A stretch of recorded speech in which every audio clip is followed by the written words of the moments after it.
İnsan sosyal bir varlık ve kendini diğerlerinde anlamlandıran ve var eden bir varlık. Bu yüzden de her gün sokakta, İş yerinde, evde sürekli birbirimizle iletişim halindeyiz. Birileriyle iletişim halindeyiz. Ve bu iletişim içerisinde bazen karşı tarafı anlamadığımız, anlayamadığımız, bazen onların bizi anlayamadığı ve çatışma yaşadığımız durumlar oluyor. Eğer insanın yapısını, biyolojisini, psikolojisini, hatta sosyolojisini biraz daha bilirsek onu daha fazla anlamaya başlarız. Daha fazla anlamaya yaklaşırız. Dolayısıyla daha az çatışma yaşarız. En güzeli de, daha önemlisi de daha anlayışlı oluruz. Mevlana'nın da dediği gibi bilmek anlamaktır. Anlamak affetmektir. Eğer kişinin o sırada o davranışı neden yaptığını, o davranışın altında yatan ihtiyacı bilirsek onlara karşı daha anlayışlı olabiliriz.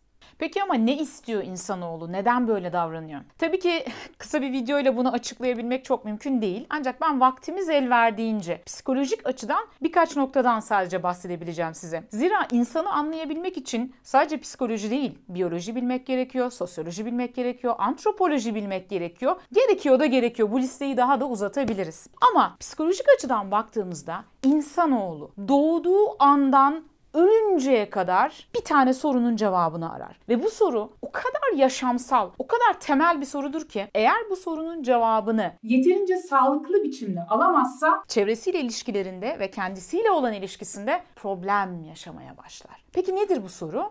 Bir düşünün, bir tahmin edin istiyorum. Gerçi ben duyamayacağım cevaplarınızı ama bu en temel soru şudur. Ben var mıyım? Evet, çok temel, çok basit, çok net bir soru. Ben var mıyım? Annenizin karnınızdan çıktığınız andan toprağın altına girinceye kadar her gün ama her gün bu sorunun cevabını arar dururuz. Her karşılaştığımız kişiden bu sorunun cevabını almaya çalışırız. Farklı farklı şekillerde. Ve eğer bu sorunun cevabını dediğim gibi tam olarak alamazsak, istediğimiz şekilde alamazsak sıkıntılar çıkmaya başlar. Bebeği düşünelim. Yeni doğmuş bir bebek bu sorunun cevabını nasıl alabilir ki? Yani ona sen varsın dediğimde bunu anlamayacak. Çok basit. Yeni doğmuş bir bebeğe nasıl sen varsın dersek aslında yetişkinlere de öyle diyoruz bir anlamda. Bebeklere sen varsını dokunarak, onlarla göz teması kurarak, onlarla ilgilenerek, ihtiyaçlarını karşılayarak, onları severek gösteriyoruz. Doğru mu? Evet, doğru. Ve eğer bebek bu soruların cevabını tam olarak alamazsa yapılan araştırmaların bazıları gösteriyor ki bize gelişimsel gerilik gösterebiliyor. Hatta bazı durumlarda hayatlarını bile kaybedebiliyorlar. Peki ama ben bu sorunun cevabını nasıl sağlıklı verebilirim iletişim kurduğum zaman insanlara? Aslında bu sorunun cevabını diğerleriyle olan ilişkilerimizdeki 5 boyutta ararız. Doğan Cüceloğlu hocamız bu konuyu varoluşun 5 temel boyutu olarak anlatır. Birinci boyut kale alınma, umursanma boyutudur. Her insan ilişkilerinde kale alınmak, umursanmak, amiyane tabirle adam yerine konulmak ister. Düşünün, sabah iş yerine gidiyorsunuz, kimse dönüp size bakmıyor, selam vermiyor, gülümsemiyor. Geçiyorsunuz, yerinize oturup çalışmaya başlıyorsunuz. Böyle bir durumda nasıl hissedersiniz kendinizi? İnsanların çoğu kendini kötü hisseder. Bunun sebebi şudur. Diğer insanların hiçbir şekilde size bakmaması, sizinle iletişim kurmaması, selam vermemesi aslında size şu cevabı göndermektedir. Sen yoksun. Ve yok olmak bilinçaltında aslında ölümle aynı anlama gelmektedir. Dolayısıyla varoluşsal olarak bir tehdit altında hissederiz kendimizi ve bu hiç hoşumuza gitmez. Şöyle düşünün, sırada bekliyorsunuz ve birisi geldi, tak diye sizin önünüze girdi. Size hangi mesajı gönderdi? Sen yoksun. Seni umursamıyorum, seni kale almıyorum. Ya da şunu düşünün, trafikte tak diye önünüze geçti, yolunuzu kesti. Size hangi mesajı verdi? Sen yoksun, seni umursamıyorum. Maalesef bizim toplumumuzda bugün çoğu kişi ilişkilerde farkında olarak ya da olmadan karşı tarafa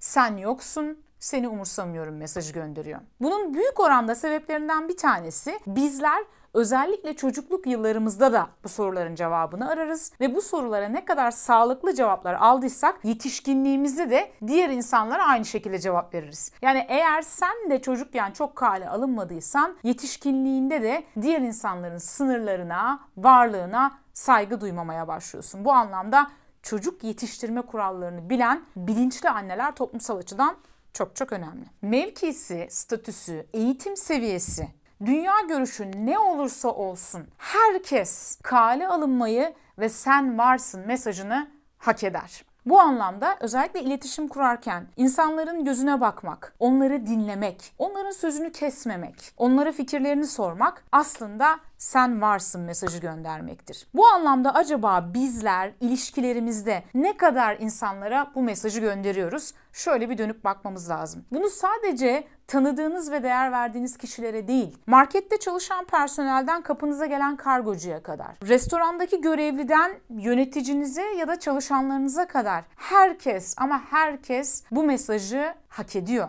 Doğan Cüceloğlu hocamız birbirimizi yok etmeyelim, birbirimizi var edelim der. İkinci boyut kabul edilme boyutudur. İnsanoğlu ilişkilerinde olduğu haliyle kabul edilmek ister. Dolayısıyla kendine şu soruyu sorar. Beni yargılamadan var olan halimle kabul ediyorlar mı? Bu sorunun cevabını arar. Düşünün, iş yerine girdiniz. Evet, insanlar sizi gördü ve selam verdi. Yani sen varsın mesajını gönderdi. Ama hemen arkasından dedi ki ya o ne biçim tişört öyle? Burada sana seni olduğun halinle kabul etmiyorum mesajı göndermiş oldu. Şöyle düşünelim. Mesela bir anne çocuğunu gördüğünde ve üzerindeki kıyafeti beğenmediğinde git doğru düzgün bir şeyler giy üstüne, serseri gibi olmuşsun dediğinde ya da bir baba oğlunu gördüğünde git şu saçını başını kestir, çıkar o kulağından küpeyi, serseri gibi olmuşsun dediğinde aslında çocuğuna seni olduğun gibi kabul etmiyorum mesajı göndermiş oluyor. Üçüncü boyutumuz değer boyutudur. İnsanoğlu değerli olduğunu hissetmek ister. Kendine her gün sorar, ben değerli miyim? Ve bu sorunun cevabını sizin ona olan davranışlarınızdan ya da sözlerinizden çıkartmaya çalışır. Her insan değerli olduğunu, vazgeçilmez olduğunu, eşsiz olduğunu hissetmek ister. Bu anlamda mesela birileri halı sahaya giderken, maça giderken sizi çağırdığında ya da yani o takımın bir parçası olarak sizi gördüğünde, ki kendini değerli hissetmenin en iyi yollarından bir tanesi kendinden büyük bir bütünün parçası olmaktır. Mesela eşiniz size sensiz hayat çok anlamsız dediğinde, Allah eksikliğini göstermesin dediğinde kendinizi değerli hissetmeye başlarsınız. İş yerinde bu proje sensiz olmaz, senin de fikrini almak istiyoruz, sen de bu projede ol istiyoruz dediklerinde kendinizi değerli hissetmeye başlarsınız. Bu anlamda aslında birilerinin size sorumluluk vermesi hoşunuza bile gider, çünkü size var olduğunuzu hatırlatır. Değerli hissettirmeyi sadece sözlerimizle değil, davranışlarımızla da başarabiliyoruz. Ne yapıyoruz mesela? Yemek saatinde aile çocuk sofraya gelmeden yemeğe başlamıyorsa o zaman aslında konuşma olmadığı halde çocuğa şu mesajı gönderiyor. Sensiz olmaz. Sen değerlisin. Sen olmadan başlamayız. Bu anlamda çocuğa sen değerlisin mesajı vermenin yollarından biri bu mesela. Ya da diğer insanlara. Mesela bir eş önemli kararları alırken diğer eşe sormadan karar almıyorsa yine davranışlarıyla ona değerli olduğunu hissettiriyor. Mesela sınıfta bir çocuk gelmediğinde o gün öğretmen bunu fark edip akşam arayıp halini hatırını sorduğunda yine davranışlarıyla çocuğa sen değerlisin mesajı göndermiş oluyor. Bu anlamda şöyle kurduğumuz ilişkileri bir bakalım. Biz kendi çevremizdeki insanlarla ilişki kurarken acaba bu ihtiyaçlarını ne kadar karşılıyoruz? Ne kadar sen değerlisin mesajı gönderiyoruz sözlerimizle ve davranışlarımızla. Dördüncü boyutumuz yeterlilik boyutu. İnsan kurduğu ilişkilerde yeterli olduğunu, güçlü olduğunu ve güvenilir olduğunu hissetmek ister. Yani ben güçlü müyüm? Ben bu işi başarabilecek kadar yeterli miyim? Bunu görmek ister ve bunu hem kendi gözünde hem de diğerlerinin gözünde olumlu olarak duymak ister. Yani diğerleri de onunla ilgili olarak o bunu yapabilir, o bunu başarabilir kelimesini, cümlesini kullansın ister. Dediğim gibi sadece sözlerle değil, davranışlarla da bunu gösteriyoruz. Örneğin iş yerinde herhangi bir kişiye, bir yöneticinin işlerini delege etmesi, ona sorumluluk vermesi aslında davranışlarımla o kişiye ben sana güveniyorum, sen bunu yapabilirsin demenin bir yoludur. Ve çoğu zaman çoğu kişi ek sorumluluk aldığında bu anlamda mutlu hisseder kendini. Çünkü birilerinin ona güvendiğini anlar bu davranışla. Aynı şeyi çocuklar da çok arar. Bu yüzden de bu sorunun cevabını alabilmek için sürekli annelerine, babalarına anne onu ben yapayım mı? Anne baba şunu ben yapayım mı diye sorar. Bu durumda eğer anne ve baba hayır yapma etme sen yapamazsın sen başaramazsın aman dur kırarsın gibi söylemlerle çocuğu engellerse ona hangi cevabı göndermiş oluyor?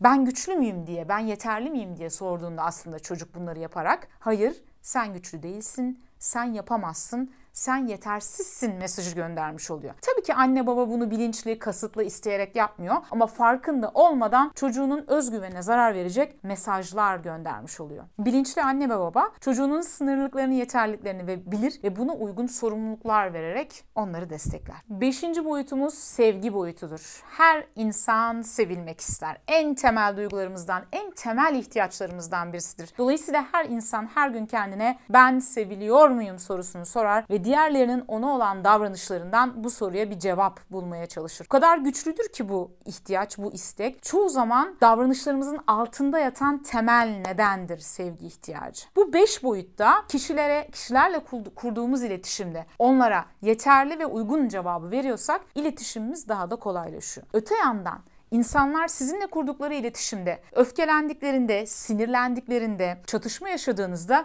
büyük olasılıkla bu 5 boyuttan bir ya da birkaç tanesinde yeterli ve uygun cevabı sizden alamamıştır. Tabii tüm bunların yanı sıra bir davranışı incelerken o davranışı içinde oluştuğu bağlamdan bağımsız olarak düşünemeyiz. Bu ne demek oluyor? Yani herhangi bir davranış hangi koşullar altında gerçekleştiriliyor? Bunu bilmemiz lazım. Çünkü o koşullar değiştikçe davranışın anlamı da değişecektir. Herhangi bir toplumda normal kabul edilen bir davranış başka bir toplumda anormal kabul edilebilir. Mesela Covid virüsünden bir ay önce birisi size deseydi ki günde 10 kere ellerimi yıkıyorum en az. Markete giderken dışarıya çıkarken ellerime eldiven takıyorum. Yüzüme maske takıyorum. Geri döner dönmez marketten aldığım bütün eşyaları sabunlu suyla yıkıyorum deseydi muhtemelen o kişi hakkında, o kişinin bu davranışının takıntılı olduğunu düşünecektiniz ve o kişi hakkında herhalde bir takım problemleri var diyecektiniz. Fakat bir ay sonra bugün eğer ben bu davranışı yapıyorum dersem normal karşılayacaksınız. Demek ki sadece davranış değil, içindeki koşullar da önemli. Yani bu davranış hangi koşullar altında gerçekleştiriliyor? Bu da önemli. İşte o zaman bilmek gerçekten de affetmeyi getiriyor. Bilmek gerçekten de anlamayı getiriyor. Herhangi bir davranışla ilgili ne kadar fazla bilgiye sahip olursam o kadar fazla affedici olurum, o kadar az önyargıya sahip olurum, o kadar iyi empati kurarım.